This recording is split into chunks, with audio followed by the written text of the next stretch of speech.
In today's video, I'm going to talk about how to price your services as a medical professional having your own medical practice.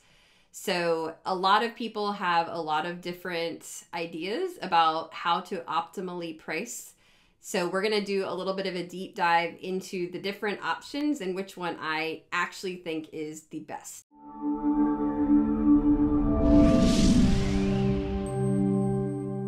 Hi, I'm Dr. Annie DePasquale, the owner of Collaborating Docs. We help entrepreneurial nurse practitioners find amazing collaborating physicians to work with. Today's topic is all about how to price your services for your practice. So obviously there are two main ways you're going to be paid for your practice. You're either going to take insurance and go that route, and then the insurance carriers basically dictate what you will be reimbursed. That is fine. If that's what you want to do, go for it. That's great. The other flip side is to have a cash-based practice. If you're doing primary care, a lot called direct primary care. So you're paying either a fee, a monthly fee or annual fee, or you can charge a fee per visit. It could be more concierge, like just as needed. People come to you and they pay kind of a big fee for that quick access to you. You might even have a cash-based practice, but you're helping underserved people, and therefore you're going to offer really low pricing that's affordable for people. So I would say they're kind of two camps. You're either doing insurance or you're doing cash. You really can't combine them because typically I've learned insurers do not like the idea that you're offering another cash option that might be sort of undercutting their fees. So just be careful if you're considering trying that. Look at the fine print of your insurance contracts. So really, I want to focus on the cash. So in the last couple weeks, personally, I've been looking for a new nanny for my family. I've been looking for a new executive assistant. And I've been looking for a camp for my son this summer, just for example. Those are three things I'm looking for. So what is interesting to me is when I go looking and I see someone's fee. So the nanny, okay, I charge $20 an hour. I charge $25. I charge $30. Oh, I charge $35.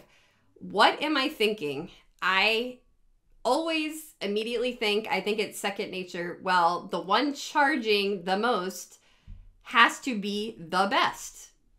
That's where my brain goes. And I think that's where most people's brain goes, the psychology of it. Same with the executive assistant. Okay, she only charges $15. That's amazing.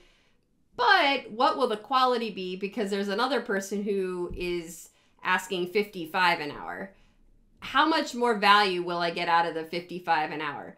I'm sure there's a diamond in the rough that's $15, $20 an hour, but odds are the $55 an hour person has experience, she has the knowledge, she is efficient, she knows what she's doing, and she knows she can charge that. Same with the summer camp. Some I was looking at were relatively inexpensive, but they're probably kind of like warehousing the kids, right? And then there were some very more highly, it costs a lot more, but the beautiful pictures, wow, they offer like robotics and they offer access to a pool and lessons for swimming and like all these things, horseback riding. I'm not saying that you have to always get the best thing out there. It's always great to see maybe a cheaper option is perfectly wonderful. But now let's translate that to your medical practice. So if you put up your shingle and you say, I'm going to be cash, I'm a direct primary care, whatever you're going to call it, I'm going to charge $100 an appointment. Okay, that's one option. And then pretend, you're going down the street and someone says, well, I charge $200 per appointment. Where is your brain going to go? It's probably going to say, I bet the $200 person is better, but you also may say, but I don't want to pay that much, so I'm going to try the $100 person. this is where it gets tricky. So is it better to charge less and you're more accessible, people are more willing to give you a try? Or is it better to be more elite and you're going to attract people looking for that really, really high quality?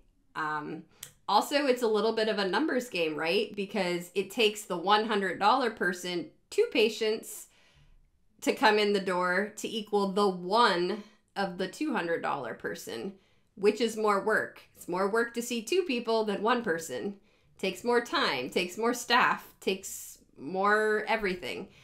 So I'm just planting some seeds for you to think about when you think about pricing. I also think it's totally fine to start one way and then gradually increase. That's something I often do recommend. Like, if nobody knows you, nobody's reviewed you, you have no testimonials, you have no patient base, maybe you do need to start kind of on the low end. Get the word out. Oh, this provider is the best. Check them out. Get some good reviews on your website, that sort of thing. Build some goodwill and then turn it up. But I think most of us in healthcare, we get very burnt out of 15-minute visits and just seeing a million patients a day. So if it were me personally, I would rather charge more, give the world's best service, the world's best medical care, and have to see maybe half the patients that I would if I charged a lower amount. So just food for thought, and hopefully you find this useful as either you're starting or building or growing your own medical practice. If you do need a collaborating physician, we would love to help at Collaborating Docs. You can look at the info below in the description, and I hope you all have a wonderful day. Take care.